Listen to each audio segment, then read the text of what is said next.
Hai, selamat pagi anak-anak Piwan yang hebat dan luar biasa. Nah, kita ketemu lagi nih. Hari ini adalah hari Senin. Kemarin kita sudah 2 hari free, tidak ada proses pembelajaran. Miss berharap dengan 2 hari free, hari ini kita belajarnya itu lebih luar biasa semangatnya ya. Dan pastikan kalian sudah berdoa ya, baru mulai belajar hari ini. Yo, yang belum mulai belajar, belum mulai berdoa, berdoa dulu ya. Nah, kalian tentu masih ingat minggu lalu kita sudah belajar tentang musim kemarau. Karena memang di Indonesia itu ada 2 musim, yaitu musim kemarau dan yang kedua musim hujan. Artinya hari ini kita akan belajar tentang musim hujan. Musim hujan ini akan kita pelajari selama 1 minggu ke depan. Nah, musim hujan artinya hampir setiap hari itu hujan turun terus-menerus. Sinar matahari tertutup oleh awan mendung. Nah, menurut kalian apa sih ciri-cirinya saat musim hujan? Saat musim hujan, ciri-cirinya adalah, nah seperti yang Miss ucapkan tadi, hampir tiap hari turun hujan. Lalu, ciri-ciri yang kedua adalah suhu menjadi lebih terasa dingin. Dan sinar matahari tertutup awan. Dan juga jalanan itu menjadi becek. Ini adalah ciri-ciri saat musim hujan. Nah, agar kalian lebih memahaminya lagi antara perbandingan musim kemarau dengan musim hujan, sekarang Misika akan berikan kalian video ya. Ini adalah perbandingan musim kemarau dan musim hujan. Kedua, musim di Indonesia. Indonesia punya 2 musim loh, yaitu musim hujan dan musim kemarau. Saat musim hujan, udara dingin dan air melimpah. Biasanya orang pakai baju tebal supaya tidak kedinginan. Sedia payung dan jas hujan juga agar tidak kebasahan. Musim hujan ini dimanfaatkan oleh petani untuk menanam padi, karena padi adalah tanaman yang butuh banyak air. Di musim hujan juga orang suka makan dan minuman yang hangat-hangat, seperti makan pisang goreng dan minum teh hangat. Saat musim kemarau, matahari terasa terik, udara panas, air pun berkurang. Biasanya orang pakai baju tipis, pakai topi atau payung juga, agar tidak kepanasan. Musim kemarau ini dimanfaatkan petani untuk menanam palawija seperti singkong, karena singkong hanya butuh sedikit air. Selain itu, manusia juga memanfaatkan panas loh untuk menjemur baju dan mengeringkan makanan. Nah, teman-teman berharap lewat video singkat tadi kalian semakin bisa membedakan dan menyebutkan ciri-ciri saat musim hujan dan juga musim kemarau. Menurut kalian, apakah air hujan itu ada manfaatnya? Ya, air hujan itu banyak sekali loh manfaatnya. Contoh manfaat air hujan itu sebagai berikut. Tanaman menjadi tumbuh subur. Lalu, air hujan juga bisa dimanfaatkan sebagai sumber minuman bagi hewan. Dan para petani, mereka sangat bersyukur sekali kalau adanya air hujan. Karena air hujan bisa mereka manfaatkan untuk mengairi sawah. Nah, menurut kalian, apalagi ya kegunaan air hujan? Kalian bisa mendiskusikannya dengan anggota keluarga kalian ya. Kalian boleh tanyakan kepada mereka, kalau menurut mereka apa saja manfaat air hujan. Kalian boleh sebutkan yang 3 ini ya, sehingga kalian dengan anggota keluarga kalian dapat saling bertukar informasi tentang manfaat air hujan. Ini adalah contoh benda-benda yang kita gunakan saat musim hujan. Contohnya seperti jas hujan. Biasanya kalau kita keluar rumah, kita bisa melindungi diri kita dari air hujan itu menggunakan jas hujan. Lalu kita juga bisa menggunakan sepatu boot dan juga payung. Dan karena saat musim hujan cuaca atau suhu dingin, kita membutuhkan pakaian tebal supaya tubuh kita tidak kedinginan atau merasa hangat. Maka kita perlu memakai jaket. Dari keempat benda-benda ini, yang mana nih yang kamu miliki di rumah? Mungkin bisa jadi kamu memiliki semuanya ya. Nah, ini ingat ya, benda-benda ini kita bisa gunakan pada saat musim hujan. Namun payung juga bisa kita gunakan pada musim kemarau ya, untuk melindungi kita dari panasnya terik matahari. Setelah hujan berhenti, langit itu akan terlihat cerah kembali.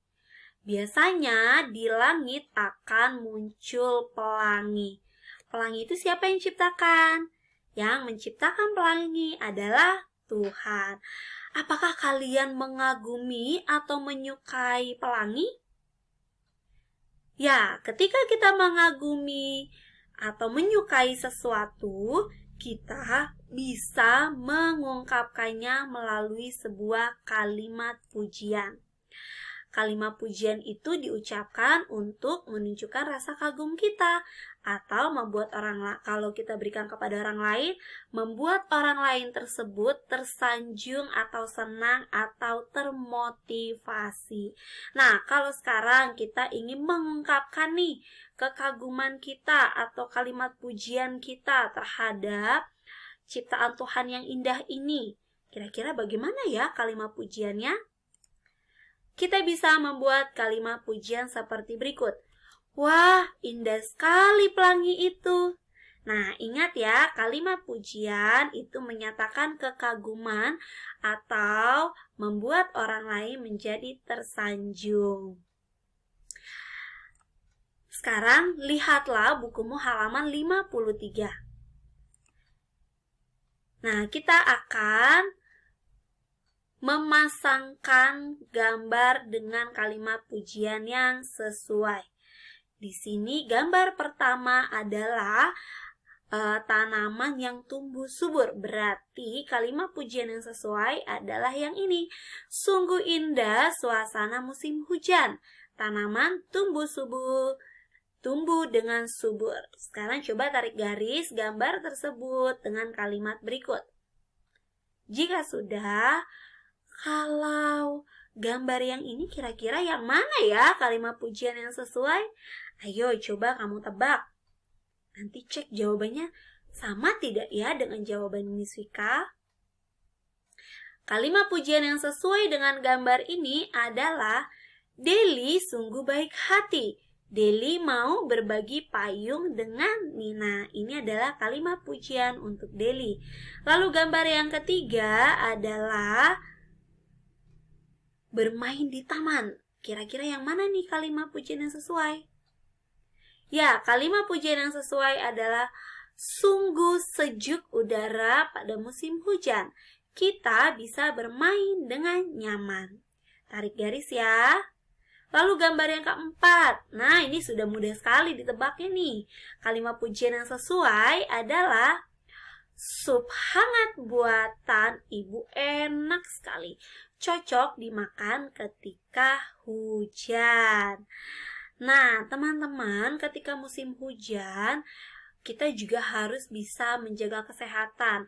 Karena selain banyak manfaatnya, musim hujan ini juga ada dampak buruknya. Misalnya kita jadi mudah terkena diare.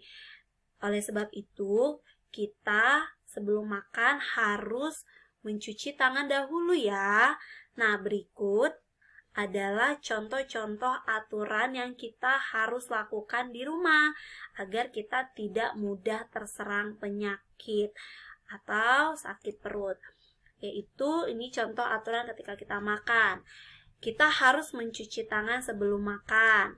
Lalu kita juga harus mau nih membantu ibu menyiapkan makanan. Ini juga aturan yang baik ya teman-teman. Jangan biarkan ibu menyiapkan makanan sendiri. Lalu ketika makan, kita tidak boleh berebut makanan ya, kita harus disiplin. Dan tentunya kita harus mengambil porsi makanan sesuai dengan kebutuhan kita. Dan sebelum makan, mulailah dengan berdoa sebagai ucapan syukur kepada Tuhan. Dan aturan ketika kita makan adalah setelah selesai makan, kita juga harus terbiasa membantu orang tua kita untuk meletakkan piring di dapur setelah makan. Ini baru namanya anak-anak yang hebat, anak-anak yang patuh aturan. Jadi ingat ya, agar kita terhindar dari penyakit, sebelum makan kita juga harus mencuci tangan. Dan saat makan, kita juga harus membantu ibu menyiapkan, tidak berebut makanan, dan juga meletakkan piring tersebut di dapur. Sekarang, Miss Vika minta kalian nih sebutkan aturan makan yang ada di rumah kalian. Aturan apa saja yang harus kamu patuhi? Kamu boleh menceritakannya lewat video, lewat tulisan, lewat gambar bercerita. Apapun kamu boleh pilih salah satu cara menceritakan aturan yang berlaku di rumahmu ketika makan. Kamu pilih mana yang bikin kamu senang, yang bikin kamu enjoy, dan mudah kamu lakukan. Dan yang pasti, berusahalah untuk mengerjakannya mandiri ya. Setelah selesai kalian buat, kalian kirimkan ke Miss Vika melalui Google Classroom ya.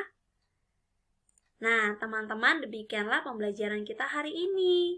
Semoga hari ini ilmu kita bertambah banyak dan juga kita semakin menjadi anak yang mandiri dan juga disiplin melalui aturan-aturan yang ada di rumah kita. Terima kasih teman-teman. Bye.